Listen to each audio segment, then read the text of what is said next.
Okay, friends, good evening once again. This is an Havron Microsoft Excel tutorial. And this evening, I want to make a short video on data validation, which is part of the module 3 topics that we were discussing. Okay, so we want to find out why we need data validation and how to go about it. You want to build up a database. For our own case, we have the 36 plus 1 states, and we want to populate this table. We want to populate the size of each state using this either large, medium, small, and then also make entries to the economy of each state, whether it's robust or skinny or poor, and then decide for the weather, whether the weather is hot, cold, or just ideal. And in building a database, you want to eliminate data error as much as possible. So how much error your data contains may depend on how you set the data entry from the beginning.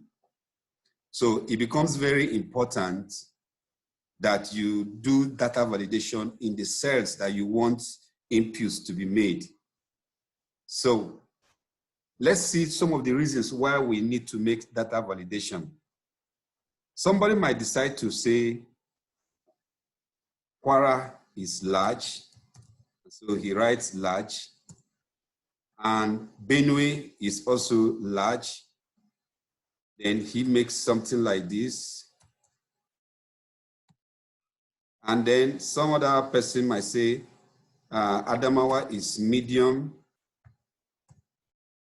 and then Taraba is medium, but he's so much in a hurry, and he goes on this way.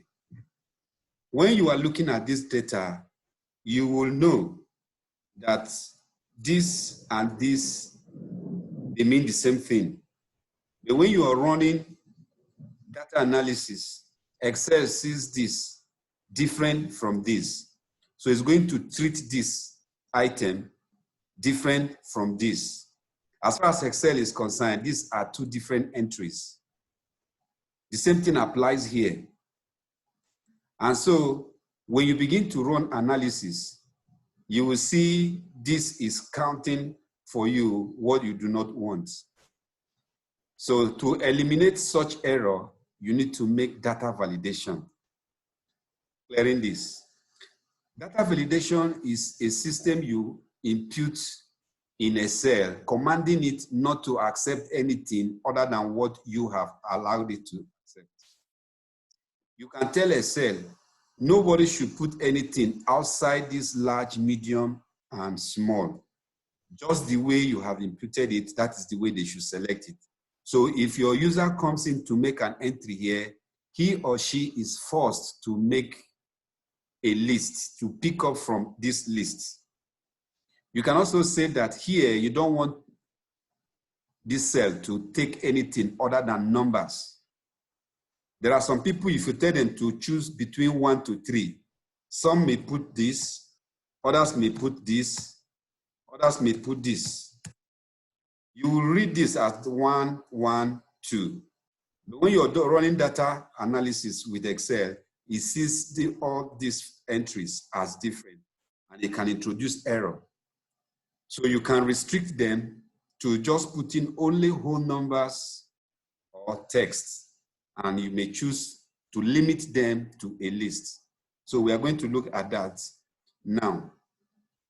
Okay, so this is what we are going to use to define our size. So we are going to say whoever that is going to make entry into this cell, the person should just be restricted to either choosing large, medium, or small. So I have selected the cells where I want to make this data validation. I'm going to go to my data tab, which is here. I click it, it opens. I come to my data tools, I open it, and I choose my data validation. By default, every cell is allowed to choose any value, to accept any value. But right now, we are going to restrict it to a list. Then Excel is going to ask you, where is the source of this list? Now, the source of the list, you may have more than these three. You may have more than large, medium, and small. You may have a whole large number of lists. For instance, I've managed a template where the list here comprises of all the 36 plus 1 states. And so it becomes difficult to begin to type them, but you can make reference to a cell or to a range of cells. So for us right now, we have this list here for the sizes. So I'm simply going to collapse this and I'm going to draw this. I've selected these three and I've allowed it to tell me this is the range. I say I'm okay with it. I okay it. When I okay it, all these cells, when you click it, it opens up to this. You can choose large for here. You can choose medium for here. You can choose small here. Wherever you choose, you are restricted to choosing only from that list. Now, remember that when we came here, data validation, we didn't discuss about input, we didn't discuss about error. We are going to discuss that shortly. I'm exiting here. Now, assuming you have shared this template to your users, and somebody decides to say, well, this person is medium, and this is how he likes to spell medium. And he has written M-E-D, and he enters. The system will tell it, no. The value he or she has imputed does not match the data validation restriction defined for this cell. So he tries again. He does not want to waste time. He said, my friend, I say it is male. Okay, maybe I didn't use capital M. He puts this and enters. It still returns back. So it has to restrict him to choosing what you have allowed to choose. So he will eventually have to settle down and choose medium. Now, I want to choose these three, these five. Let me isolate these five. What I'm going to operate here will be different from what we are going to operate at the rest cells. So I'm going back to my data. I'm going back to my data validation. And I want to look at the uses of this. Let's see. When I click here, nothing apart from this arc here, this triangle here telling me there is a drop down. But I'm going to impute something else. I come to data validation. This is my input message. So I want to guide my user on what to do when making entries here. So I might just use this as this is help. And I'm going to say, please choose from the list or choose from the drop down list. And then I come under error. I am putting stop. That is why it's not accepting any other input other than from the list. Now, there are three things that we can do here. It's either we use stop or we put warning. So we are putting warning with the yellow cells. And then the warning, we may put something here, we may not put. So let's forget about putting something here. And now we click. Now, if I click my cursor here, it's bringing out this on-screen tip that is going to guide your user on what you want him to do here. So for this is saying, please choose from the drop-down list. So the obedient one will quickly just go in here and begin to choose from the drop-down menu. And then whatever they make here, remember that we have imputed one in here. So this person says, now assuming this is cleared and it is like this, and the person sees it, he say, okay, I don't want to choose. I'm going to write medium because I have seen that they want me to choose either large, medium, or small. And I like to spell my medium in this small way. And he enters.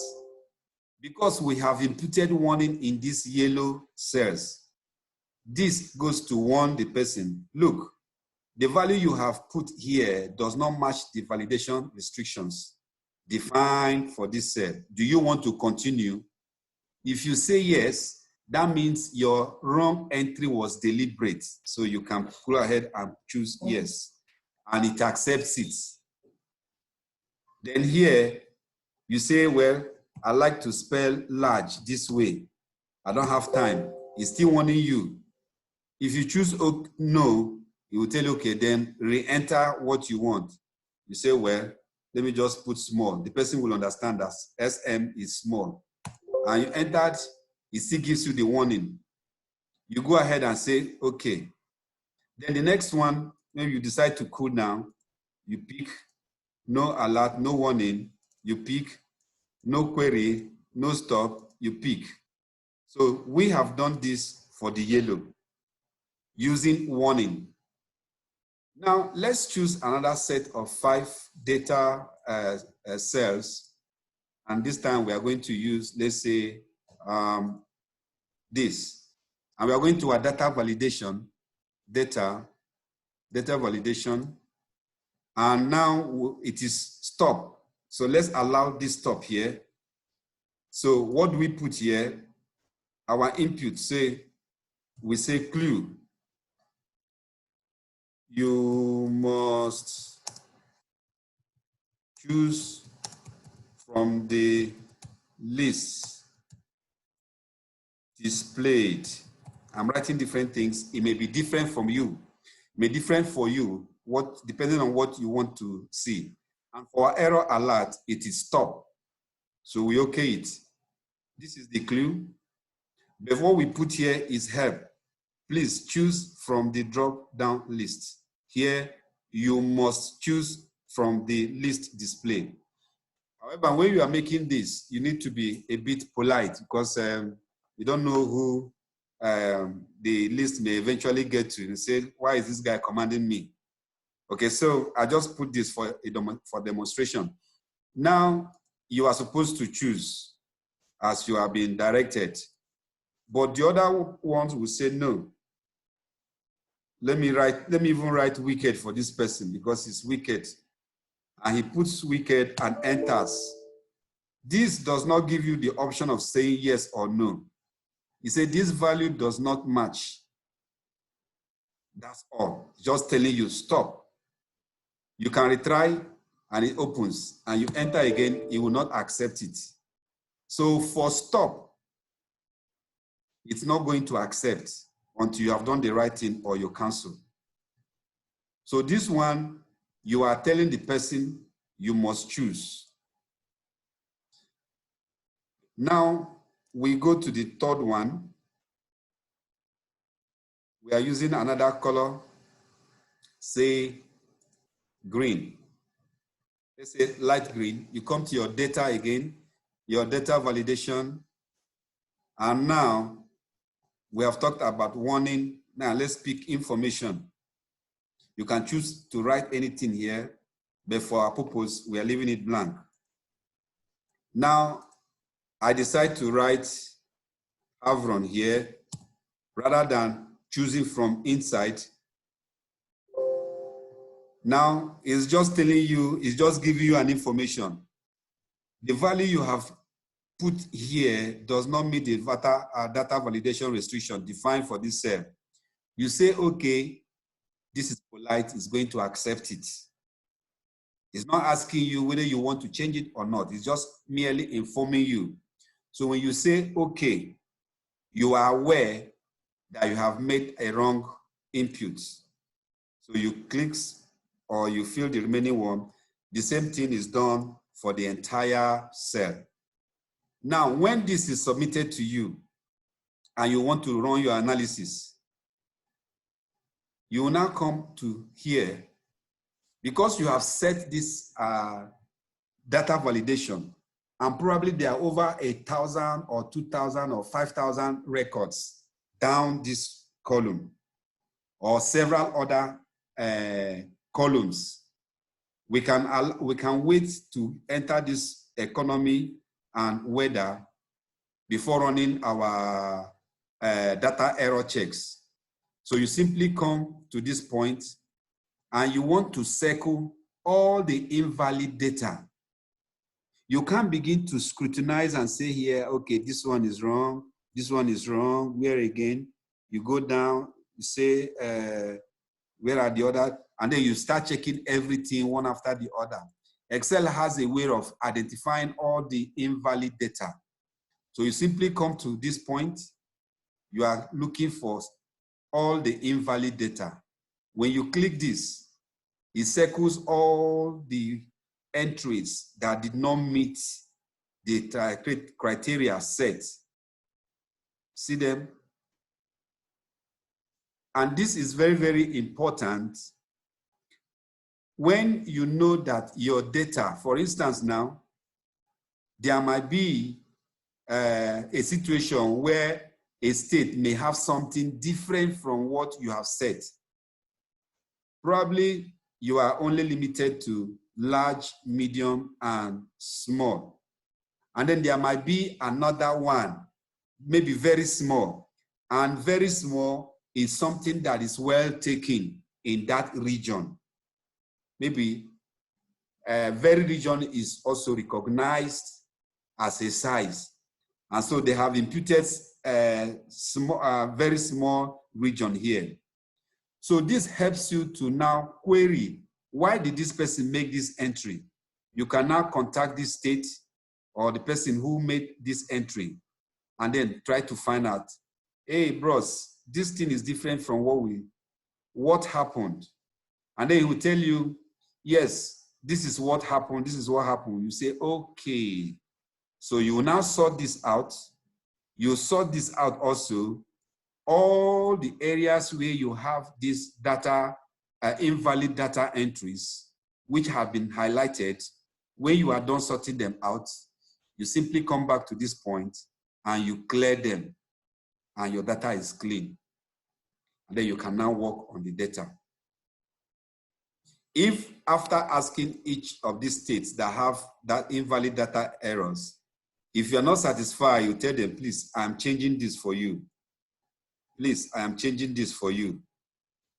And then you can go and clear validation circles. Okay, so we have taken one way of making your data validation. Now, I am going to remove the data validation that I've set in here. How do you do that? I have highlighted all the places where I have the data validation. I'm going ahead to click here, and I'm going to click my data validation.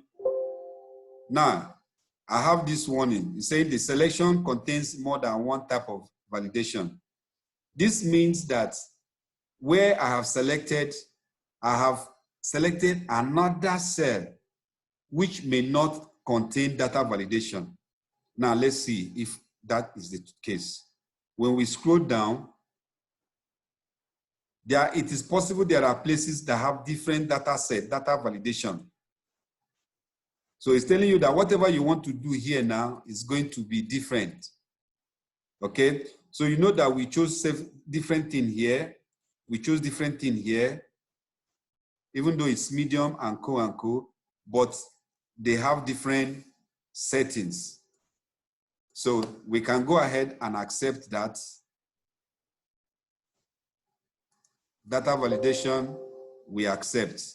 So what we want is clean. So we clear everything that we have done, and then everything returns back to normal. So I delete all this. Now, I usually tell people when I am building up a list for my data validation, I usually would like to rename those cells. And I usually will want to hide those cells. So this is what we are going to use. I'm going to copy this. I'm going to create a new sheet, and I'm going to drop it here. Okay? This is what I have done. This is still here. So let me just go ahead and clear this. I've cleared this. but I'm still going to make my data validation.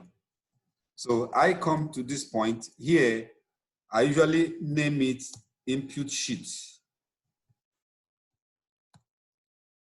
Now, in cell basics, there is a system of renaming your cells or range of cells, and that will be found in your data name or name manager.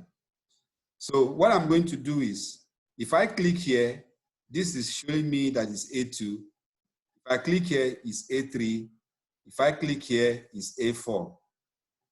If I click and select these three, it's just going to tell me the first cell that I started from.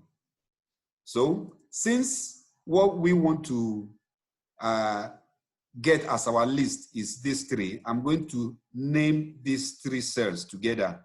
So what do? This is our name bar. I click here.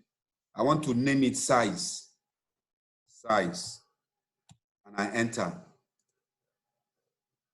So if I click here, it's still A2, click here, A3, click here, A4. But if I click all of them, it's telling me this is size. Great. So let me also rename these three as economy. And then I go here to rename them as weather. Good. Now, as far as this entire workbook is concerned, these names, size, economy, and weather, it's already captured in the name database of this workbook. So I am going back to this point, and I'm going to say all this. I want to set data validation for them. So I go here, I come to my data validation, I click this. By default, it is any value, remember? So I am going to choose list. Excel is still going to ask me, what is my source? And because this, all this column will be size, so I'm going to put equals to size. I'm no longer going to click and select the entire list. I'm going to click this. It has accepted it. So when I click anyone, it's going to be giving me the options of those items captured under size. The same thing happens here. I select all this, and I am doing my data validation here. I am align only lists. It's asking me what's the source. It's economy. Economy goes. The same thing here. Data validation. Allow a list. What is it? Is weather. Now, I want to point out something here. If you write a word or the name of a range of cell that does not exist, it will tell you you could not find it. For instance, assuming I was typing fast and I had to type this without the R and I say enter, it's going to tell you that the named range that you specify cannot be found. I will okay it and I have to repeat. I'll look at my spelling and say, okay, I missed an R. I enter. Now for here, it's giving me whether it's hot or cold or ideal. And for the economy, remember what is defined is either it's robust or skinny or poor. So this is how to set your data validation for a list, and then how to check your data error. Now, I want to also talk about a dynamic list. Assuming that when people made wrong entries, and then you realize that there ought to be another medium, say X large. What I mean here is there are some things you see, you have large, you have X, you have X large, you have XX large, then you have medium, then you have small, assuming this. Now, what you simply do is, this is where creating a name range becomes useful. What we need to do is, we can say this is our updated list. So we just copy this. You have made a new list, and then go back to your inputs. Since we're talking about size, you can drop all of them here. So this is your new size.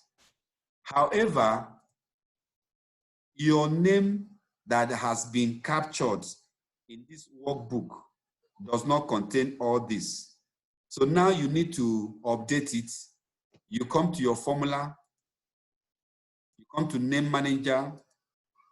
We are looking for size. Where is my size here? This is arranged alphabetically.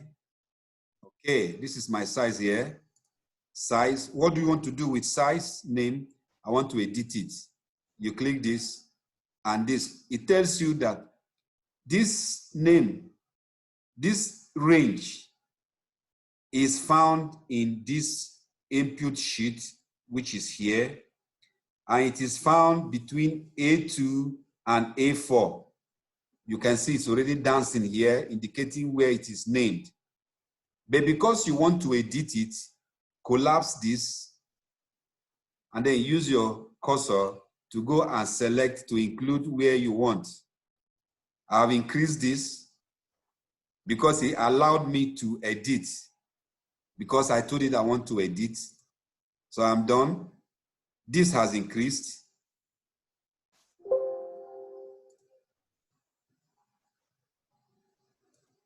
So I click this. That's all. I am done.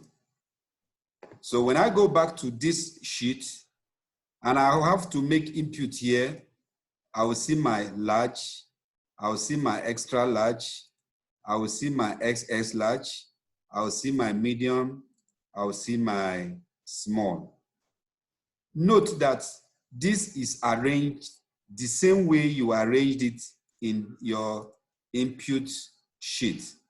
If you want it to be in alphabetical order, all we need to do is to select all of them, come to your, either your home tab or you come to your data tab here and click this. So if you click this, it's going to it may likely affect this because there is no empty column here. So you might see the entire entries here as a table. So I click this. It sees it as a table, as a continuous table. So it's telling you that it has noticed that there is a entry, there are entries beside it. Do you want to expand your selection? No, we just want it to continue with the current selection. So I click this and I sort. This is now sorted in alphabetical order, LMS before X. So when we go back here, we are going to see this thing sorted in LMS, X and XX large. So this is what we can do with data validation as far as a list is concerned. The next thing we would like to discuss now is the whole number. I'm still going to talk about this dependable drop-down list. But let's talk about whole number.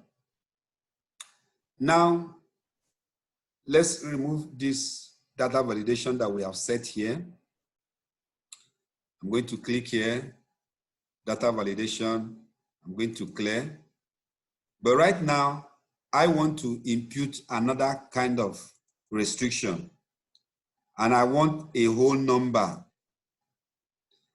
And I want to allow my user to make an input between 30 and 40, for instance.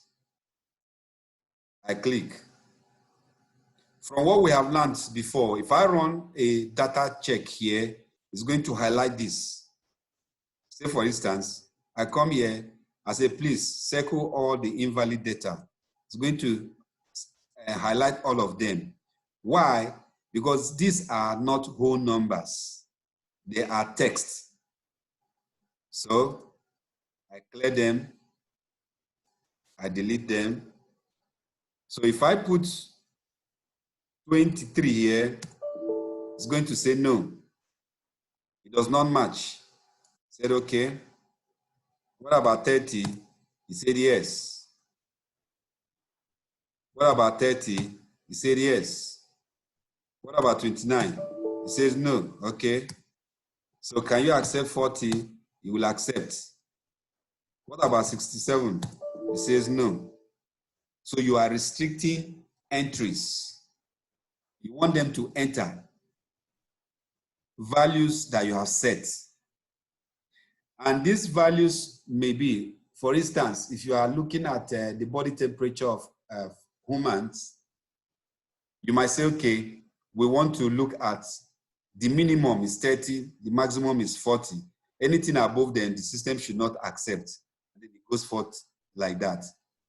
So I'm going to leave this rest for you to look at the other components that can be allowed. The decimal, dates, time, text length. There are times you want people to put in, you don't want them to speak grammar. There are people, if you ask them, what is your name? They might begin to tell you the life history of how they have gone to school and so you want to limit them. You say, please, I want you to limit your distance between so and so. And by the time the person has finished writing or there won't be space there, you will not accept it. Okay, so I want you to look, take a simple tour around them, and then you can get a grasp of what data validation is. All right, so the other thing that I want to discuss is this dependable drop-down list. Now, you may have a situation where, for instance, now, let me take these two states, for instance. I've copied them. I'm going to use my transpose, okay? So let me just come this way. And for Quara, I'm going to have a Lorraine. I'm going to have, I don't really know the different local governments in Ilorin. Say Ilorin,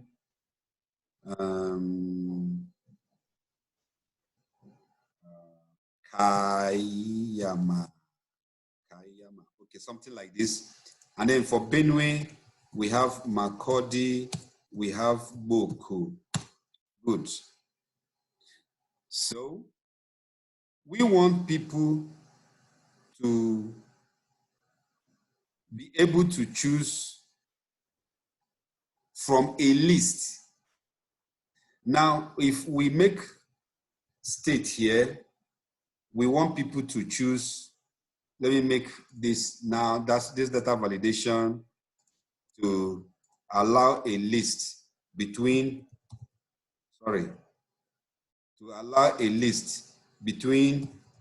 Quara and Benue. By the way, this is another way you can do your list when it is small and just for a brief operation. So I have here, you can choose Quara, you can choose Benue. Good. So here, we want local government, LGA here. We want what will be displayed here to be dependent on what is chosen here. So I want to set this cell to give me a list that contains Makurdi and Boko, if here is Benue, or for here to display Ilorin and Kayama, if this place is Quara. So what I need to do is I'll come here and I say, sorry, I'll still need to go to my data validation. I'm going to put allow list. Here, I'm going to put indirect. I'm going to open this. Indirect is a function. So what I want is, I'm going to click here, and that is all. It's telling you that the source that you currently, that you have chosen currently evaluates to an error. Do you want to continue? I want to continue. So let's see what we have here. There is nothing here. Okay, let's see this.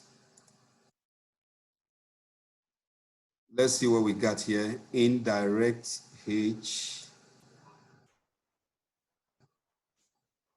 Okay. We need to build this name. This is Benue. So we are going to name this as Benue. Then we are going to name here as Kwara. Good. So when we come here, we have Kwara here because this Kwara has a name in the name manager here, and that name is defined by these two local government. So if you have Kwara here will display those local governments that are under Kwara. If here were to be Benue, here will open Makurdi and Boko. So this is also another way that you can set your data validation for a drop-down list that is dependent on a value of another. So this is where we end this tutorial on data validation. We'd like to have your feedbacks on this. If there is something you didn't understand or while trying to apply it in your workplace, you can let us have your feedback and then we'll get a response back to you. Thank you for watching.